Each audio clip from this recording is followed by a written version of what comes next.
l'Agence pour la couverture maladie universelle.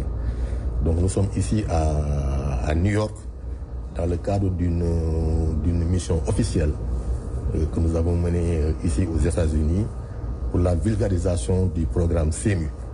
Le programme CMU qui a été lancé depuis 2013, mais l'Agence de la couverture maladie universelle à laquelle nous appartenons a été créée en 2015. Donc nous sommes ici en visite officielle. Je suis accompagné du directeur des opérations, M. Serigne Diouf, de Mme Dia, directrice de la planification, de Mme Cissé, qui est la chargée de mission du directeur général, de Dr Justine Gom, qui est médecin conseiller au niveau de l'Agence pour la couverture maladie universelle. Et nous sommes aussi venus en mission avec le directeur général des Sénégalais de l'extérieur, n'est-ce pas? Donc la mission que nous avons effectuée aux États-Unis comporte deux volets principalement. C'est une mission de vulgarisation du programme CMU, comme je l'ai dit tantôt, mais c'est aussi une mission d'imprégnation et de partage du modèle américain de couverture maladie. Parce qu'il y a quelques similitudes entre le système sénégalais de protection sociale et quelques initiatives qui sont menées ici aux États-Unis pour la couverture de certaines personnes, des minorités et des personnes vulnérables. C'était un peu ça le contexte général de la mission que nous avons menée ici aux États-Unis pour le compte de l'Agence pour la couverture maladie universelle. Et on a été à Connecticut, à l'université de Connecticut. C'est là où c'est vraiment imprégné le système américain. Mais à New York, principalement, on a pu rencontrer les associations, n'est-ce pas, avec la facilitation du consulat général et de l'ambassadeur Chernier. Nous avons pu rencontrer les principales associations qui sont ici à New York, notamment l'ASA, l'association des Sénégalais d'Amérique. Nous avons rencontré aussi les Mourites, nous avons rencontré aussi les Tiganes. Hier vendredi, on a eu le privilège de prier à la Zawiya, El Hadj Malik, n'est-ce pas? On a aussi rencontré à Philadelphie la communauté Al-Pulaar, Pulaar Speaking.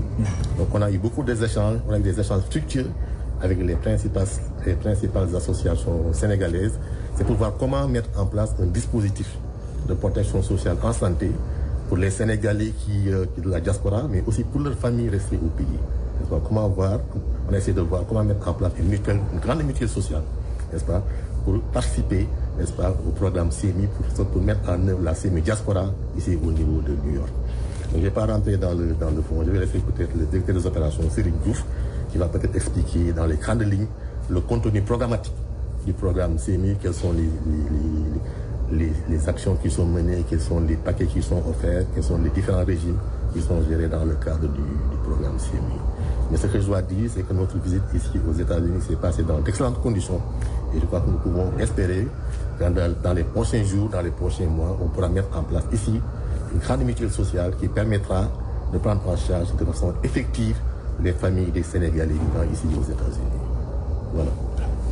Voilà, muy lu am solo donc ñooñu mooy waa agence de la couverture maladie universelle ma demoon doxantu ba ci seen hôtel taal leen sama micro dañ ci ñëwaat ak yéen léegi rapidement ak ki nga xam ne moo di monsieur Diouf comme ni ko monsieur Senghor waxee mu indi ci ay yaatal en tout cas man bi ma ko déggee sama xel dal na ndax ñun ñëpp xam ngeen ne dañuy am xel ñaar bu ñu fa amee suñuy waajur yu fa nekk suñuy jabar suñuy doom ñuy am feebar li xew tout récemment ci Sénégal ci wàllu santé dégg ngeen ko loolu yëpp indi nañ ci ay leeral dinañ ci ñëwaat ak yéen rapidement mais ngeen may ñu rek ñu fay bi li des waate ngeen di wax rajo Sun Afrique daf ñu rek lu dul la bëgg leen ci xol bi ba tey. agence couverture maladie universelle muy pour kuréel bi nga xam ne gouvernement Sénégal moo ko fi teg pour dérouler programme bu ñu tuddee couverture maladie universelle nga xam ne lu ko cax a jóg mooy permettre à tous les Sénégalais maanaam képp kuy Sénégalais ak foo mënta nekk Sénégal ak sa poos nu mu mënta toll sa yow feebaree paj bi mën a oyof ci yow loolu mooy couverture maladie universelle.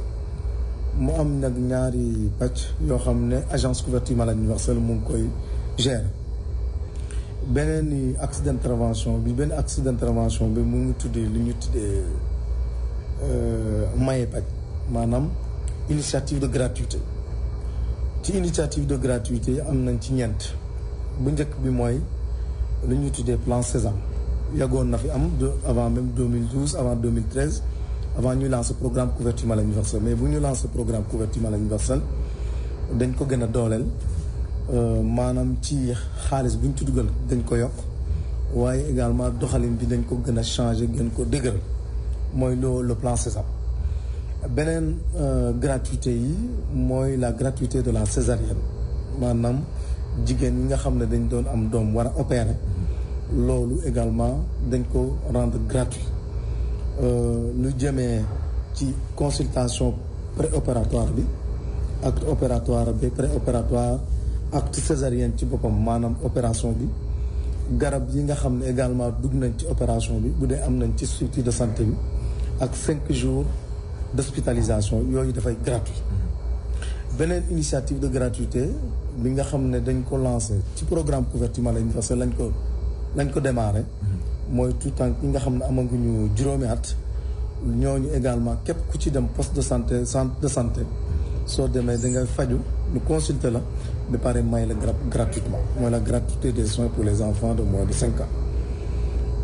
bu ci mujj nag mooy la gratuité de la dialyse mooy feebar rañoo nga xam ne wax dëgg yàlla dafay métti parce que benn prise en charge pour benn nit rek normalement bu dee day def ñetti séances par semaine mu ngi ko war a dikkee 7 millions par an mais loolu xam nga dafay 10 professeur d'université sax wala ingénieur wala keneen sax mënu ko fay waaye gouvernement Sénégal gàddu ko dans toutes les structures publiques il y a la gratuité de la dialyse mais également gouvernement bi da ko subventionné ci structures privées yi dafa mooy wax ak yow nii am nañ au moins junni ñeent téeméer ak lu ko ëpp yoo xam ne nit ñoo ngi ñu ngi dund tey c'est grâce à la gratuité de la li nga xam ne mooy pàcc bi nga xam ne couverture maladie universelle mu ngi koy gérer muy maye pàcc oyofal pàcc bi nag mooy ñu ngi koy jàllale ci mutuelle de santé mutuelle de santé mooy lan mooy kuréel boo xam ne ça appartient à la communauté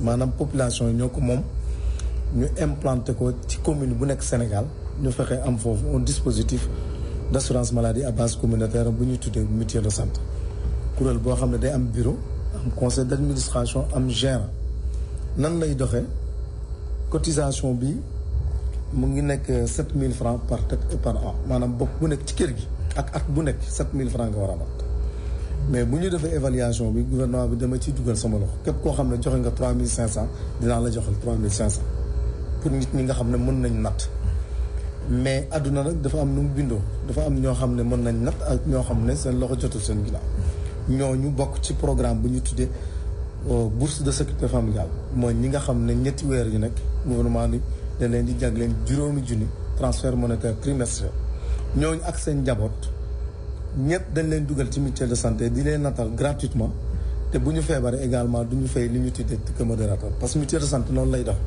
mutuelle de santé boo ci bokkee da ngay natt sa morom natt sa yow feebaree fi nga waroon fay juróom benn rek ngay fay maanaam Sénégal tey képp ku bokk ci mutuelle de santé nag 3500 soo feebaree de poste de santé ba hôpital da ngay fay 20% mutuelle bi mooy gàddu 80%.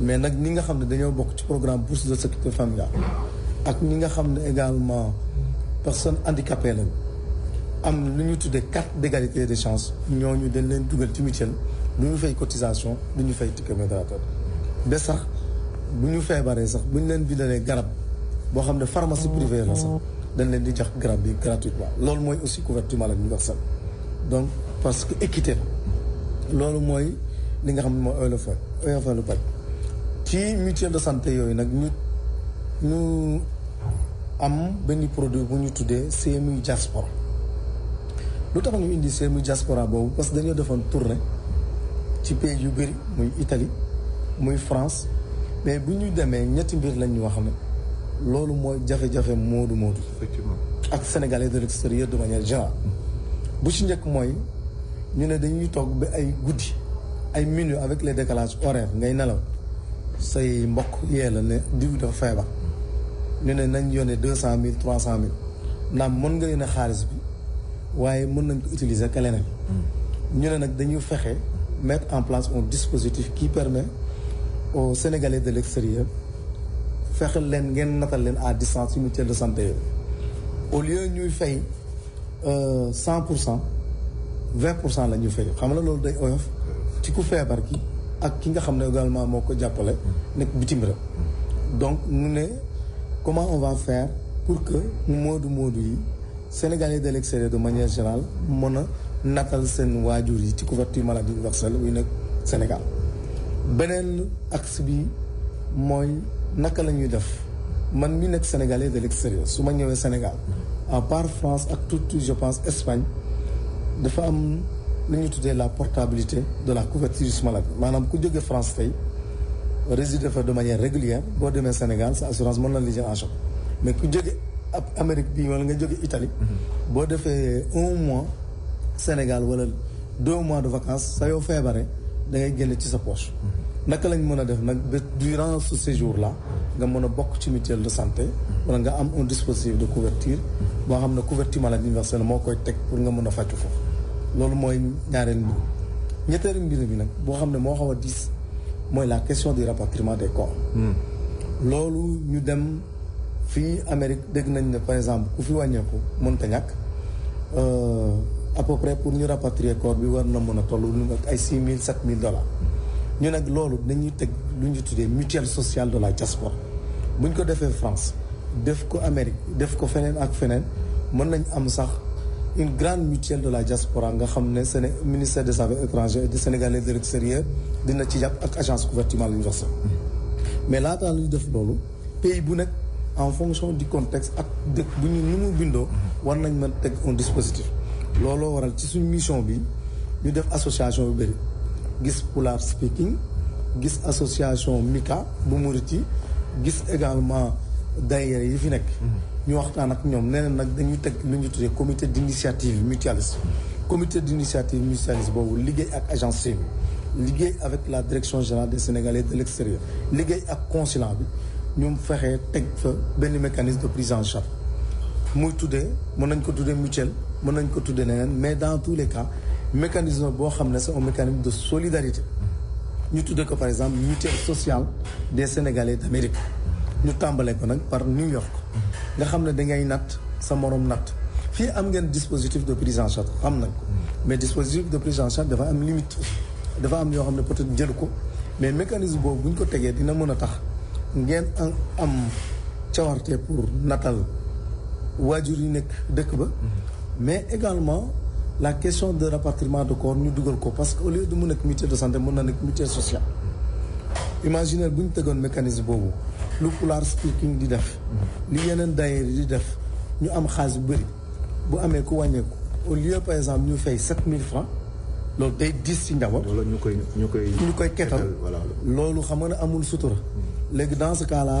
njaboot bi mooy génne $2,000 mutuelle bi gàddu peut-être $5,000 donc loolu mooy couverture maladie universelle loolu mooy couverture protection sociale de manière générale parce que boo xoolee tey loolu bu ñu ko amoon ket geeg ak sutura bi yeeg yooyu diw kii ne ñu wër ci mosquée yi ñu wër association di ko ketal loolu amul sutura te loolu dafay nekk lu tubaab bi wax solidarité agissante mais solidarité de prévoyance moo gën ñu fexe am mutuelle sociale de la diaspora je vous assure que loolu bu ñu ko amoon Amérique am ko France am ko feneen ministère des affaires étrangères agence de la CMU liggéey ci techniquement la beaucoup de questions de la diaspora mën nañ ko résoudre parce que même une mutuelle sociale bu au-delà des rapatriements de corps mën na jël aussi les évacuations tey mën nga nekk Amérique sa waajur bu jigéen wala sa waajur bu góor nga ne ko dañ ko bëgg indi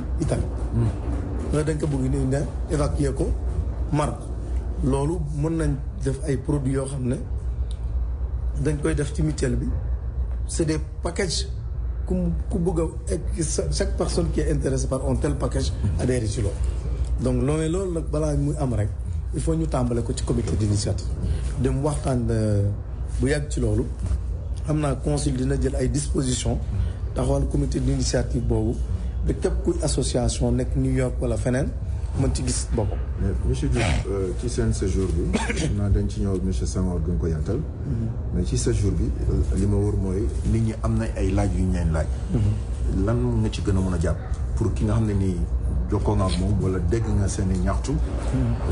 ngeen war ci ñëwaat quoi. bon laaj bu njëkk bi lu ci gën a ñëw te am nañ solution bi mooy naka la ñuy def ba suñu parents yi nekk Sénégal bokk ci couverture maladie universelle loolu nag solution bu yomb la boo tapee léegi www.sunusemi.com .sn.com di nga accéder ci benn plateforme boobu tudd Sunu Semi boobu boo ci duggee pour natal nit ñu bokk ci mutuelle yomb na je vais à Fatick région Fatick département de Fatick arrondissement Fimela dugg commune Fimela nga ne par exemple sama njaboot dem leen bëgg a dugal bu la neexee yow nga natal ñoo xam ne xam nga leen wala ñoo xam ne rek xamoo leen. da ngay def rek ngir yàlla loolu am nañ option boobu à travers porte-monnaie électronique yu am Sénégal mën nañ ko fay wala à carte à partir surtout ici de la carte Visa électronique loolu am nañ possibilité boobu. beneen laaj bi ñu laaj fii te loolu aussi ministère de la santé mu ngi ciy def ay jéego yu bëri quand même te agence aussi gérewul côté boobu la question d'accueil et de l'urgence parce que souvent da ngay nekk bitim réew di dégg ne peut-être hôpitaux yu Sénégal tout ça mbirum paj bi dafa indi ay jafe-jafe mais je vous assure que boo leen xoolee Afrique du point de vue plateau technique ak du point de vue renforcement système de santé nga xam ne Sénégal def na ay jéego yu bëri naam nag même Amérique bii am nañ ay difficultés mise en œuvre politique publique moo demee noonu. mais souvent Covid dëgg wane na ko. Covid wane na ne vraiment que Sénégal amoon na une capacité. masque sax américain moo ñu. voilà maanaam mënuñu ko am il a fallu que ça. et ensuite Covid bi aussi jàng am nañ ci ay jàngat yu bëri. tax na tey vraiment le Sénégal a beaucoup investi sur les hôpitaux ay hôpitaux yu bees ay équipements yu bees mais vraiment loolu aussi système de santé gouvernement ñu ngi ciy liggéey bu bëri souvent nag. suñu mbokk yi nekk fii inquiétude boobu la ñu am souvent ni ngay dégg information bi ak ni ñu koy développer mën na am peut-être la réalité pour autre chose mais nangu nañ ne aussi du côté de l'offre de soins war nañ ko gën a renforcer plateau technique c'est ce que le Sénégal a en train de faire. beneen mbir aussi boo xam ne jot nañ ko laaj ak posé ko mooy ñu fexe programme yi aussi mu am synergie. parce que boo xoolee tey am na benn mission bu recensement bu direction générale des Sénégalais de l'extérieur ak ministre secrétariat d'État des Sénégalais de l'extérieur di def loolu aussi loolu tax sax daanaka ñaari mission c'est conjoint parce que tey bu ñu nee dañoo bëgg a teg benn kuréel benn mutuelle sociale pour Sénégalais yi fi nekk def naa loolu day gën a yomb bu dee am nañ base de données Sénégalais yi fi nekk je pense que loolu aussi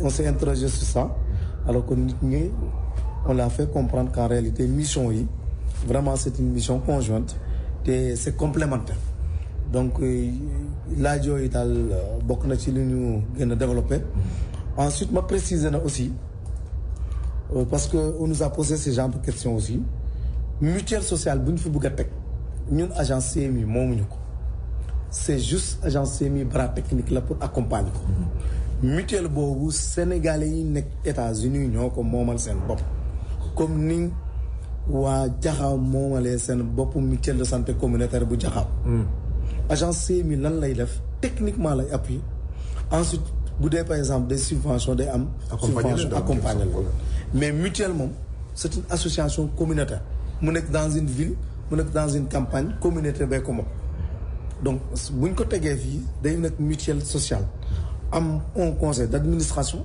am un bureau exécutif bu ne mën nañ ngeen recruter un gérant ngeen recruter seen bopp gérant mu koy gérer wala lan agence CMU aussi mën na indi ay propositions un modèle de gestion de la mutuelle ba nga xam ne yéen association bi day occupé wu rek ay récolte de cotisation mais gestion de prestation ku mën a faju fan ngay jëlee lettre de garantie mën nañ ko confier à un courtier à travers une convention parce que modèle boobu gis nañ ko fi mais daal nañ jàpp ne mutuelle bi agence CMU du assurance privée boo xam ne dafay bëgg am ay bureau dans des pays pour faire du bénéfice non c'est un programme qui est public gouvernement bi ne programme couverture maladie universelle képp kuy sénégalais da nga cee war a gis sa bopp muy sénégalais bu nekk Sénégal muy sénégalais bu nekk diaspora donc il faut ñu réfléchir comment aller sur un mécanisme boo xam ne dina permettre sénégalais de la diaspora gis ci seen bopp loolu lañ def Mali teg fa benn mutuelle de santé boo xam ne juridiquement am na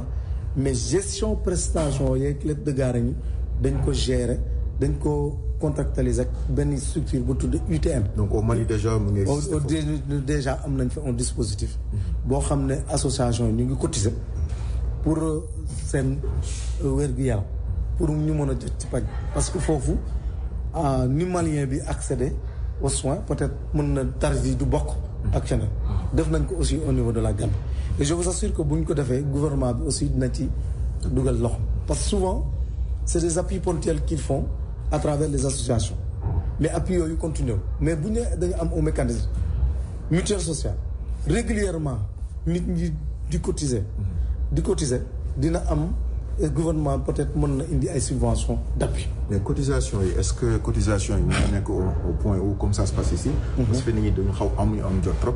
nga xam ne dañuy bu dee ñu est-ce que mën ngeen plan def benn genre partenariat avec la BHS ñi am compte BHS wala ñi nga xam ne am nañ seen carte Visa ou Mastercard nga xam ne automatique bi chaque fois. dañ koy dindi ci seen. waaw c'est ça parce que am ngeen initiative. tout à fait xam nga nee naa la au niveau du Sénégal.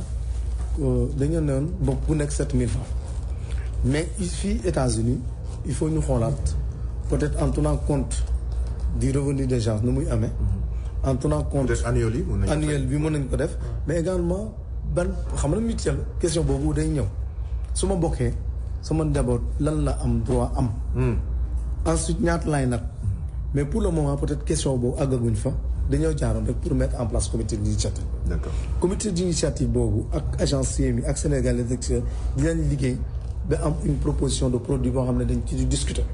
c'est en ce moment qu'on dira que prime bi temps la par an la wala par mois la loolu yëpp mën nañ ko définir ku ci bokk également voilà le paquet de soins. nii lay def ay package loolu aussi dinañ ci ñëwaat incha allah. mais daal lu jàpp leen ne seen moomeelu bopp la yéen a ngi koy gérer.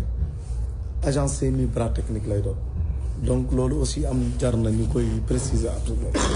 en tout cas monsieur Diouf rajo Sun Afrique ñu lay gërëm bu baax a baax. merci beaucoup jërëjëf. asalaamaaleykum waa Sénégal asalaamaaleykum waa adduna. naa ci yaakaar naa ne ku leen liggéey bala nga leen liggéey. ne wér gi yaram bala nga ne jaamu yàlla. ne wér gi yaram moo tax nag waa couverture maladie universelle. dañ dugal ci seen loxo ba mu jeex tàkk. laa ilaaha illallaah. lii nag li ko waral mooy. plan Sésame. waaw ci couverture maladie universelle la nekk. couverture maladie universelle fa la nekk. waaye naa ne boo nee plan Sésame. da nga ciy boole li nga xam ne mooy césarienne. césarienne waaw te 0 à 5 ans. kenn du ñëw nga césarienne baax nga war a am doom. waaw tey nga dem rek hôpital ñu faj la bi sa biir jël sa doom ndànk doo ci sonn. te dara du la ci fekk. te li nga ci xamul mooy yomb gi yomb. man loolu moo ci gën a intéressé yomb gi yomb. jali feebar boobu nga xam ne dama amee doole. feebar boobu mu méttee. waaw toog sa dara yëpp sotti. jaar na benn deret. xam nga loolu doon lu yomb.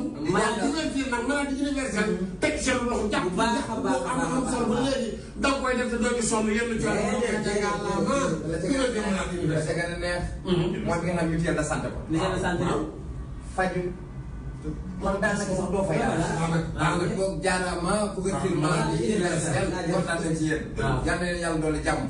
voilà jërëjëf ñoo ko déggoo donc yal na leen yàlla defal jàmm ah donc muy lu am solo ñun ñi ci diaspora bi wax naa ko monsieur Senghor monsieur Diouf àndoon ak madame Diop ne leen ñun ci diaspora bi ñu ngi koy ñaxtu bés bu nekk li ñu doon gis mais d'après ci li ñu wax ay amélioration am na déjà dinañ ci ñëwaat léegi ci kanam balaa fin d'émission jokkoo bi nga xam ne def nañ ko ak monsieur Senghor mu indi ci moom it ay yeneen leeral dañ ci ñëwaat ak yéen.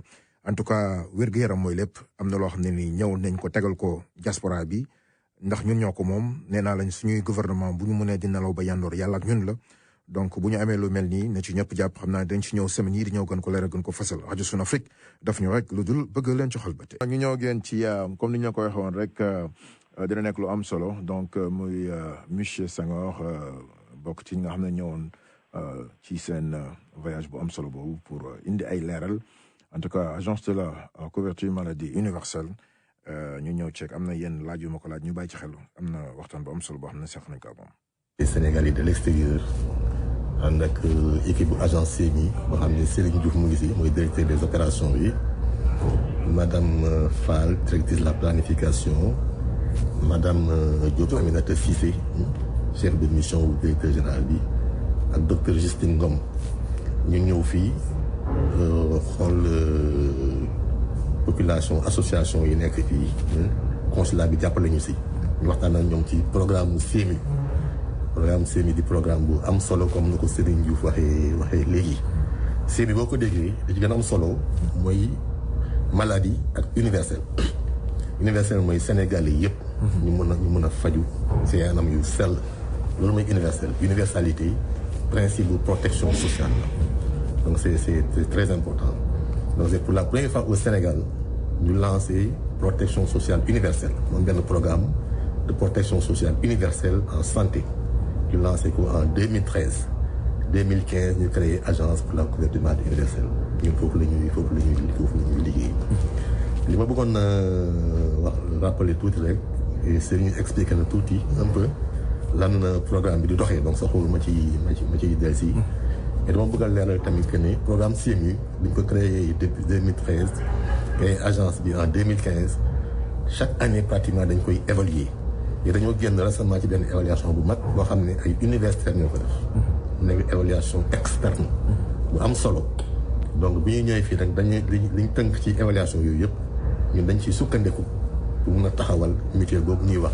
muy mutuelle des Sénégalais d'Amérique mais bi ñu ko taxawalee dañ tenir en compte conclusion ak recommandation yu évaluation yi donc dañu ko laaj mooy xam nga sànq sëriñ mën na wax laaj yi ñu laaj fii laaj nañu ndax programme bi évalué nañ waaw question yi ñu leen laaj tam moo si mën a ñëw c'est important waaw moo tax ma bëgg sa ñëw tuuti ma leeral ko te programme bi évalué nañ bu ñu ko évalué gis nañ ne 2013 bi ñuy démarré programme bi Sénégal 20% ñoo amoon couverture 2021 bi ñu doxalee ak agence CMU doxal ba 2021 am nañ taux de couverture maladie universelle de 53%. xam nga loolu jéego bu am solo la. effectivement donc loolu kenn mënu ko nattable.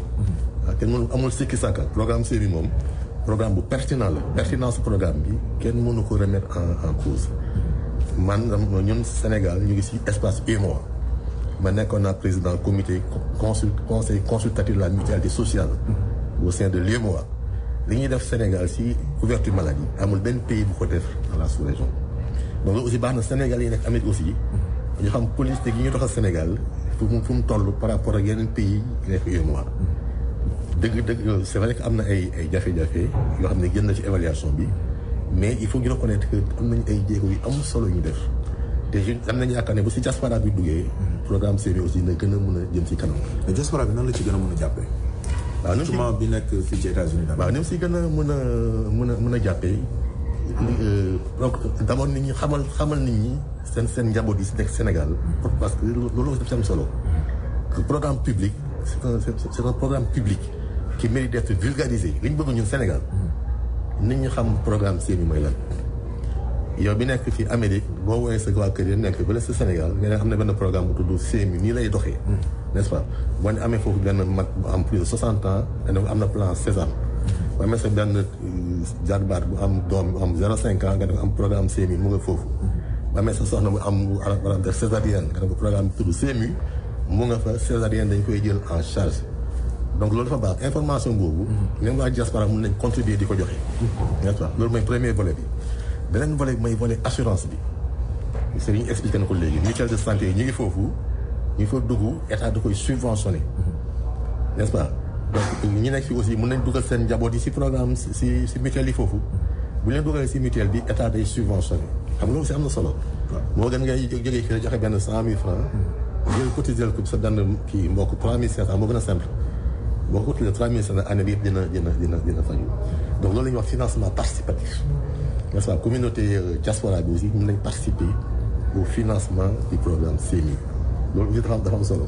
Il y a de l'inclusion sociale mais il y a aussi de l'inclusion financière n'est-ce pas cotiser nit ki 3500 état subventionné ko aussi 3500 mu mën a faju donc yooyu dafa nekk am solo kii bu am solo moo tax surtout diaspora bu duggee ci CMU bi dina gën a mën a tax programme bi aussi gën a mën a am solo pour Sénégalais yi. waaw je pense que tamit monsieur Diouf mu ngi koy wax sànq. ne par exemple mun nga dugg ci online c'est fii social dafa am solo trop. waaw nit ñi dañoo fonk social trop. donc ça veut dire que ne mun naa dem tey dugg ci seen website. j'ai envie de participer pour koo xam ne sax du bokk du sama membre de famille. participer ci à hauteur de 50 000 de 100 000. voilà c'est ça. quiconque 1 million. effectivement loolu nan est-ce que lu ñu mën a dëggal la. loolu am na benn plateforme bu tudd Sunu CMU. Sunu CMU la tudd. je crois que dañu la jox éléments yi Sunu CMU nga jàllale ko. loolu day permettre Sénégalais bu nekk Amérique mu mun a contribuer mën a dugg inscrire ay nit bu mutuelle de santé ba nekk Foundiougne wala bu nekk Fatick. même bu leen xamul. mun na leen inscrire. man nag bu leen xamee nag moo gën a yomb mais bu la neexee aussi nga participer. nga ne jëm am naa 100 000 francs dama koy dugal pour prise en charge élèves yi nekk fële. waaw élèves yi nekk Kabatoki dama leen bëgg a jàpp yi nekk Kaffrine. am naa 1 million dama leen di jël en charge élèves yëpp. ma def ko si waaw loolu la ñuy wax financement participatif. plateforme bi loolu lay jëriñ. foo mu nekk ci monde bi rek même boo nekkul Sénégalais même yenn structures yi nekk fii. mën nañ jaar si plateforme bi appuyer programme bi. amul loolu day tax diaspora bu aussi yooyu diaspora mën nañ jàpp si vulgariser programme bi mais li ma bëgg a leeral aussi mais programme CMU agence CMU service public la bon souvent aussi nit ñi duñu def la différence entre l'état et les autres structures service public dafa am solo waaw dafa baax aussi boo nekkee si diaspora nga xam ne am nga benn état benn service public yoo xam ne dafa amel ay yelleef mais aussi li nga am solo mooy nit ki aussi li mu mën a defal état am. waaw loolu aussi am na solo. li ku nekk lan nga mën a defal sa état. lan la sa état defal mais yow aussi lan nga mën a defal sa état. loolu aussi c'est très important. que nit ñi mën a jaar si plateforme bu aussi contribuer si développement wu parce que boo nekkee bitim aussi war nga contribuer si développement dëkk. d'ailleurs loolu tax ñun ñu génn. voilà c'est ça ci diaspora bi c'est pour faciliter la tâche. non seulement suñu famille mais. suñu dëkk voilà et je pense daal que à travers le programme CMU la diaspora a une opportunité inouïe d'être un véritable acteur de développement économique et social. voilà waaw léegi ci Covid bi ñu génn nii ñu ngi ci bon en tout cas fii métti woon na trop ñu ngi ci waaj a génn. mais gis nañ tamit jafe-jafe yi nga xam ne amoon nañ ko ci Sénégal ak un peu partout en Afrique. yéen lan moo ci woon nekkoon seen jéego. si Covid bi bon Covid bi nga xam nga en réalité état moo ko géré de façon globale. mais nous ce qu'on a fait on a profité de l'occasion pour appuyer les structures sanitaires. ça dañu les factures qu'on avait auprès des structures sanitaires on a diligenté le paiement le règlement des factures. période Covid bi état agence yi dugal na presque 15 milliards de francs CFA dans les structures sanitaires. près de 15 milliards dugal nañ ko structure sanitaire pour mën a souffler. donc loolu moo newoon suñu apport en tant qu'agence yi. mais la gestion de la Covid ça elle s'est faite au niveau du ministère de la santé voilà. waaw mais monsieur Sarr mu ngi koy wax sànq. monsieur Diouf Sarr. mais doo ko bañ séeréer lu ñu ne tey donc je pense que jafe-jafe yi nga xam ne des fois ñun ci diaspora bi. waaw dañ koy jànkuwanteel voilà di wax ne y a beaucoup de manquements. mais bu ñu leen déggee nii. vraiment xel dafay dal. lan nga mën a yokk comme assurance ci loolu. voilà li ma ci mën a yokk mooy jafe-jafe yooyu xam nga wax naa la sax évaluation ñi nga xam ne am nay jafe-jafe yi génn na ci évaluation yi dafa génne force yi faiblesse yi menaces yi opportunités yi yëpp génn na ci donc xam nañ yan pexe lañ mën a teg pour relever yenn défis yi au plan organisationnel déjà on a pensé par exemple mutuelle yi wala ñuy yëkkati seen niveau du pooling. on a pensé que aussi war nañ mettre en place même dans les structures sanitaires ce qu'on a appelé des bureaux CMU donc xam nga loolu day faciliter accueil bi ak prise en charge yi au niveau des structures sanitaires. donc il y a tout un ensemble de mesures yoo xam ne on les a identifiées et qui devraient faciliter la prise en charge des Sénégalais au niveau des structures sanitaires voilà. loolu génn na ci évaluation. bi léegi bu doon am nga benn dalal seen xel. je pense que noonu lañ ko tuddee. parce que diaspora bi lay. ñi lay déglu fi ñu toll nii. man par exemple bi wax ak yow def nañ fi plus de 30 ans. bëri nañ fi ay morom seddu bu su nekk la ñuy dem. ñu ngi fa am suñuy waajur. am fa ay mbokk. ñuy dégg des fois vraiment ay difficultés yoo xam ne mu ngi am ci hôpitaux yi. donte ñun ci am yaakaar comme ni nga ko waxee ne. dina lan nga mën a dalalee seen xel fi ñu toll nii. ginnaaw bu ñu la dégloo tey. li ma mën a dalalee seen xel daal mooy que ne programme CMU def nañ évaluation bi. président de la république si boppam moom mooy wax deuxième phase CMU n'est-ce pas ñun ñu ngi préparé beneen décret pour réorganiser agence CMU bi relever niveau pooling mutuel yi. créer benn agence pour la couverture sanitaire universelle noonu lañ ko nar a tuddee. mais je pense que bu ñu defee loolu yëpp créer ay bureau CMU si sanitaire yi prise en charge yi dina gën a yomb pour Sénégal yi. maintenant bu si diaspora bi duggee secteur privé bi dugg si. collectivité territoriale dugg si partenaires techniques yi ak gën a appui état bi aussi renforcer moyens yi. je crois que prise en charge Sénégalais yi dina gën a yomb programme CMU nga xam ne c'est un programme public Sénégal bu nekk war na ci mën a gën a gis boppam. voilà su léegi Modou bi nekk fii wala Fatou bi dem vacances au Sénégal. bu bokkee ci programme bi. dootul am xalaatu par exemple comme on dit bu demee am jafe-jafe bu dee dafa bëgg faju ou quoi que ce soit. non dafa am jafe-jafe. bu ñu taxawee daal comme ni ñu ko bëggee ñun. oui loolu moo nekk suñu yéen ce matin j'en ai même parlé avec l'ambassadeur Cheikh Niang. que je salue au passage. di nuyu aussi le consul général qui nous a beaucoup appuyé. qui nous a facilité la rencontre. Il n'est pas seulement le consul mais dafa bokk si ñun. voilà donc il connaît les réalités. on a vu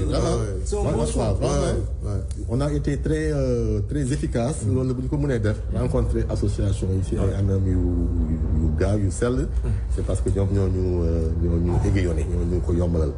aussi j'en profite aussi pour remercier l'ensemble des associations que nous avons rencontrées. donc je crois que bu ñu tegee comité d'initiative yi. liggéey ci paramètres techniques yi parce que la mutuelle li ciy am solo mooy bu taxawee dina mën a am une prise en charge des spécificités dans la prise en charge mutuelle ci boppam mën na saytul boppam dañuy fajee ay seen ay mbokk ak seen ay membres ci biir Sénégal ndax bu ñu amee benn mutuelle fii Sénégal bu taxaw fii mutuelle bi day am rôle xam nga sëñ nee la mutuelle day am conseil d'administration am administration mutuelle ci boppam dina mën a xoolal boppam ndax Sénégalais yi bokk ci biir mutuelle bi ñu ngi faju ci faju bu normal. da ci am responsabilité. c'est ça parce que ñu dañuy accompagner rek mais la gestion du risque en tant que tel.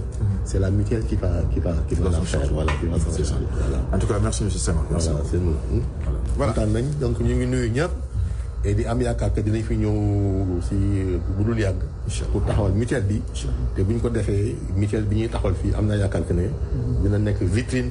pour CMU bi yëpp quoi. merci waaw jërëjëf. voilà.